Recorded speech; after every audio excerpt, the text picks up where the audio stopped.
after I revealed my John's infidelity to my family. It can't be helped, can it? You, a useless wife who can't even bear children. Maybe you should just leave? A useless woman who can't even give birth to children. Isn't divorce the best option for everyone?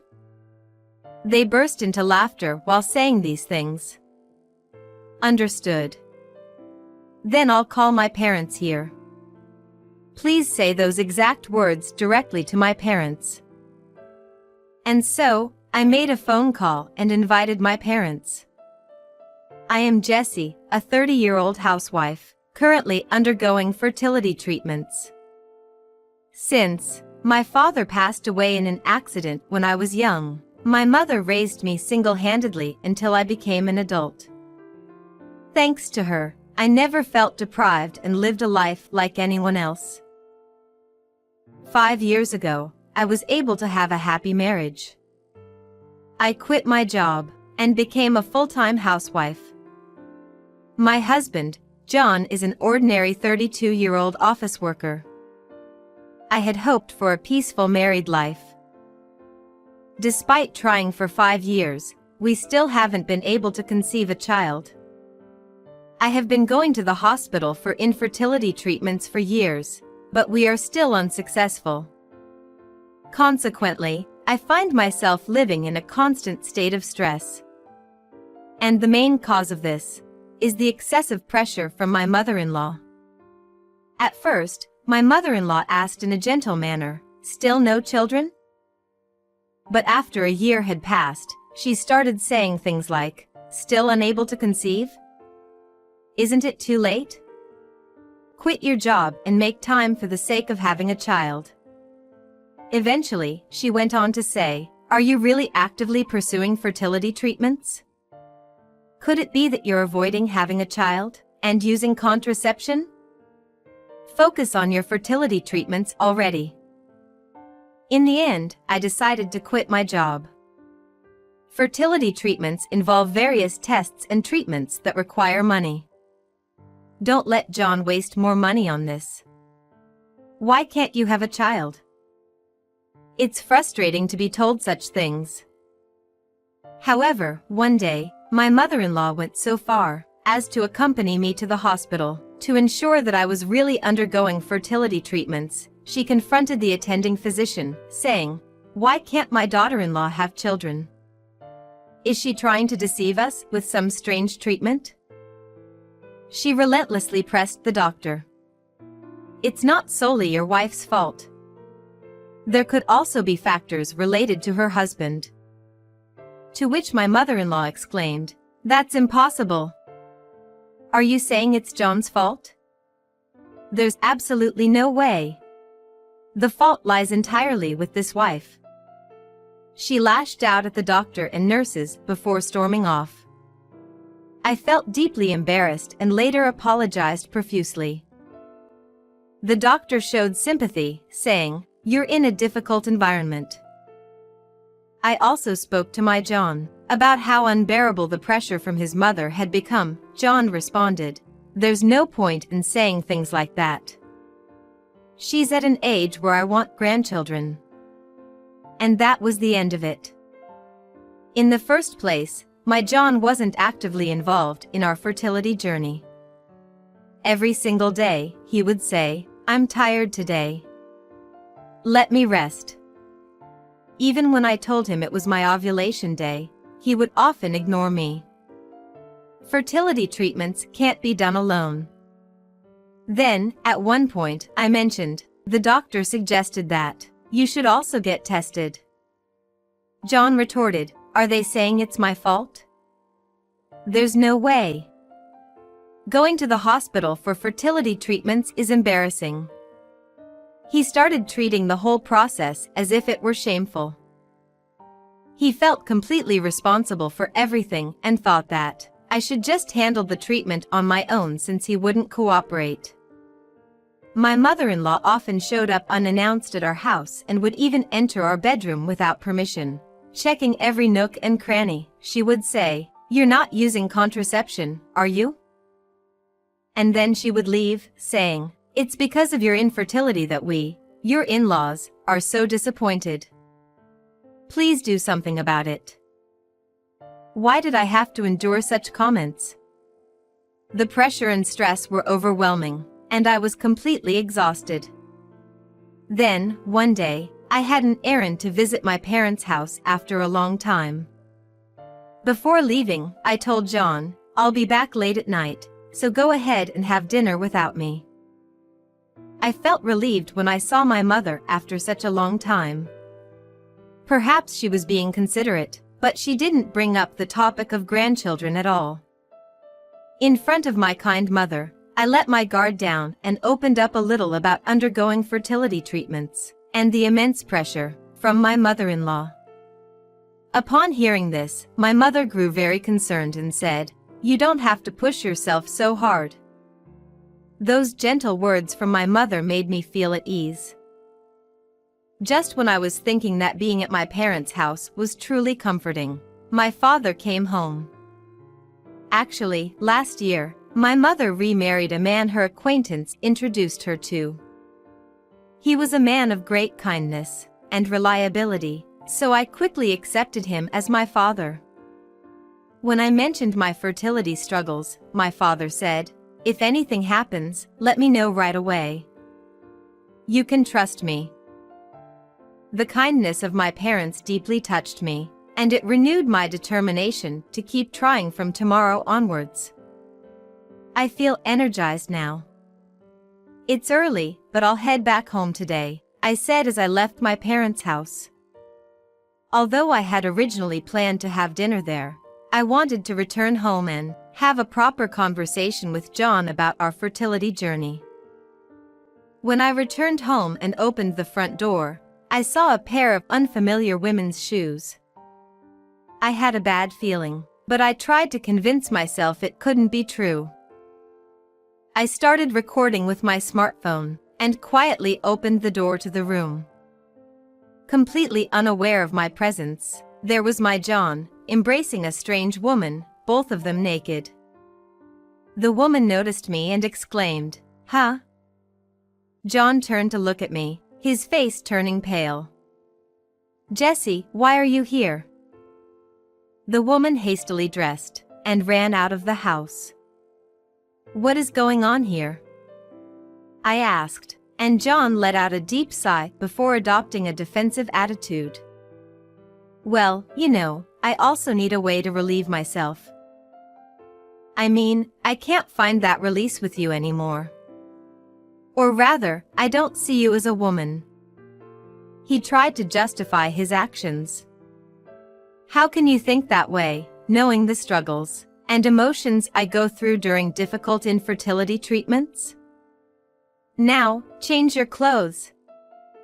I hurriedly helped my John get dressed, and then pulled his arm, heading straight to my in-laws' house. I intended to seek some sort of reprimand from them. At my in-laws' house, both my parents-in-law and sister-in-law were present. I shared with everyone what my John had done. However, the response I received was beyond belief. "Well, isn't that inevitable? It's because you lack appeal, Jessie. It's not my son's fault. Mother-in-law, you, a defective wife who can't even have children, maybe it's about time you left," my mother-in-law said with a cold tone. Following her, my sister-in-law and father-in-law chimed in. "Useless, unable to bear children." My brother drew the short straw. "Poor him. Perhaps it's time for a divorce, for the sake of everyone." They all burst into laughter while saying such things. "Well, since everyone seems to be saying that, maybe we should get a divorce. Dealing with fertility treatments and all that is bothersome, and everyone would be happier." He laughed and patted my shoulder. At that moment, I surpassed the limit of what I had been enduring. "I understand. In that case, I'll call my parents here, and you can say those words directly to them." As I said that, My parents-in-law and sister-in-law momentarily hesitated. If it's for a discussion, then that's fine. By the way, I heard your mother recently remarried, didn't she? I felt sorry for her being a single parent, but remarrying at that age? She must really love men. Hey, you shouldn't say that in front of her. We need to have a calm discussion. Otherwise, we'll be at a disadvantage. They freely said whatever they wanted and laughed. Even if you say you're calling your parents, your father didn't raise you, so he won't be of any use if he comes, right? When my John said that, everyone burst into laughter again. But their laughter could only last for so long.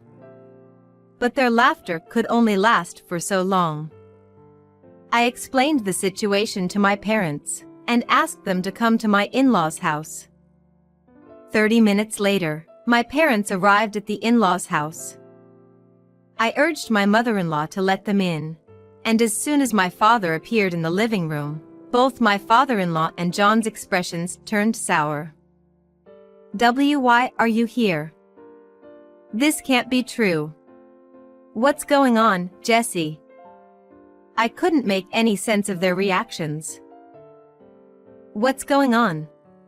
Both of you, let's proceed with the divorce discussion quickly. Oh, I see. When you said she remarried, I thought you had caught a young man. But it seems like you chose quite an old one, Mother. She said such things and smirked. But both my father-in-law and John were in an unusual state. Idiots. Both of you shut your mouths. Who do you think this person is? Don't say rude things. This person is. He shouted angrily at my mother-in-law and sister-in-law. Sensing that something serious was happening, both of them fell silent. You've treated my daughter quite poorly. My father said that, and glared at my father-in-law and John with a stern expression. Our daughter. Could it be that, well, the company president is Jesse's? Sweating profusely, my father-in-law spoke to my father. Plural, my John was at a loss for words. Upon hearing those words, my mother-in-law and sister-in-law finally understood the situation, and their expressions turned sour. I am Jesse's father. Is there something wrong with me being her father? That's not the company president. We were just talking about how Jessie is such a wonderful wife.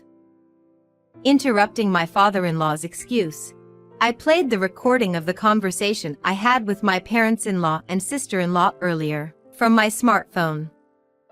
Yes, when the topic of divorce came up, I had recorded the conversation between the four of them as evidence. Father muttered, I see, upon hearing it. Then, in the frozen atmosphere, there was a silence for a while. Jesse. The earlier conversation was obviously a joke. We were trying to make you laugh because you seemed shocked. I was told that, and I clearly said to my mother-in-law. In addition to this recording, I have kept recordings of all the abusive remarks I've been subjected to. And of course, I also have video evidence of Hiroshi cheating. It's too late for excuses. No way. Jesse, why didn't you tell me that your father is the president of our company? That's dirty. Upon hearing John's words, my father glared at him and spoke in a firm tone. Father, so if I weren't Jesse's father, you think you can say anything to her? Do not be silly. It's truly regrettable that such vulgar individuals were in our company. Both of you better think carefully about your future.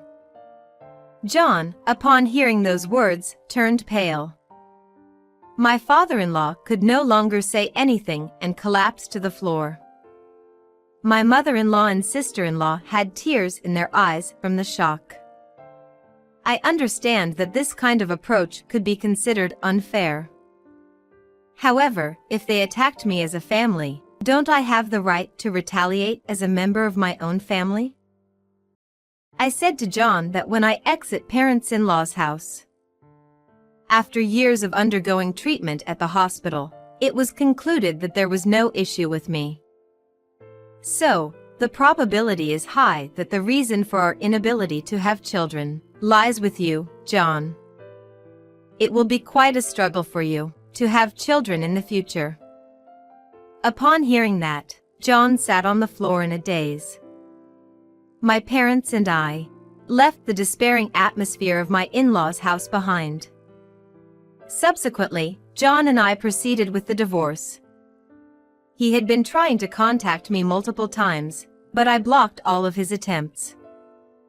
Then, on that day, using all the things I had been told by that family, the evidence video of John's infidelity, and the verbal abuse I had endured from my mother-in-law, I was able to demand a staggering 8 million yen in compensation. Moreover, my father, who was furious about this incident, made a decisive move by immediately terminating my father-in-law and John from the company, inflicting a significant blow. I requested the 8 million yen compensation to be paid in a lump sum, but since I had also been fired from the company, my father-in-law and John faced severe financial obligations. In the end, due to the enormous amount of compensation, my in-laws were forced to sell their house, and the whole family moved to a cheap apartment in the countryside, living in misery. They insisted that it was all because of those words spoken back then, and their family relationships had become the worst. My father said gently, all I could do was to fire that father and son. But if it brings even a little relief to Jesse, I'm happy as a father. My mother supported me through the mental damage I had endured, and finally, I was able to break free from a life of pressure and stress. I am truly grateful for my parents' kindness. Now, I have been blessed with the gift of new life. It has been 2 years since then, and I got married to a kind-hearted man. We are eagerly awaiting the arrival of our baby, happily sharing this anticipation together. Considering how smoothly I became pregnant, perhaps, as my doctor had suggested, the cause of infertility was indeed with John. Now, I am surrounded by loving people, including my husband, and I am living a happy life. I look forward to the days ahead, filled with even greater happiness when our child is born. I am genuinely excited for what lies ahead.